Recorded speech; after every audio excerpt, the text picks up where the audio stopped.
Mutual fund के अंदर जो टॉपअप होता है वो हमें किस पर्टिकुलर फंड का करना चाहिए, मैं आपको बताऊंगा।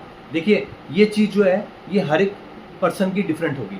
जिस भी पर्सन की जो भी कोई पर्टिकुलर फंड में एसआईपी चल रही है, सपोज मैं एक एग्जांपल के साथ चलता हूँ, मेरी जो पर्टिकुलर एसआईपी है वो पराग पारिक फ्लेक्सी कैप में चल रही है।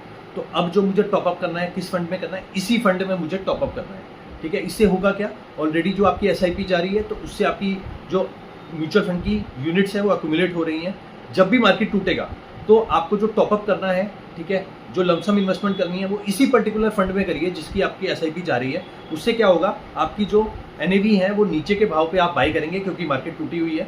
नीचे के भाव पे बाय करने के बाद जो आपको क्वांटिटी मिलेंगी वो ज़्यादा मिलेंगी, और जो भी क्वांटिटी मिलेंगी वो आपकी जो एसआईपी की क्वांटिटीज़ हैं उसके अंदर ऐड ऑन हो जाएगी। सेम प्लेटफॉर्म से आप बाय करें। अगर तो आप जो ये पर्टिकुलर मैं अगर बात करूँ पराग पारिक की, ये अगर मैं उसी की वेबसाइट से बाय कर रहा हूँ या फिर ज़रोदा की कॉइन से बाय कर रहा हूँ, तो आपको उसी पर्टिकुलर प्लेटफॉर्म के ऊपर जाके, या फिर वेबसाइट या फिर कॉइन का प्लेटफॉर्म, तो उस पर जाके ही आपको अपनी लमसम इन्वेस्टमेंट करनी है। मतलब ऐसा मत करिएगा कि आपने बाय तो डायरेक्ट वेबसाइट से किया हुआ है और उसके बाद जो आप लमसम कर रहे हैं वो ज़रोदा में कर रहे हैं, तो आपका वो डिफरेंट हो जाएगा, अलग अलग हो जाएगा, जो कि पर्टिकुलरली नहीं करना चाहिए।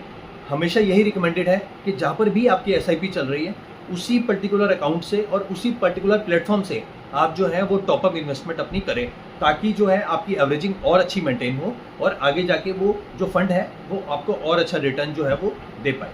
Thank you.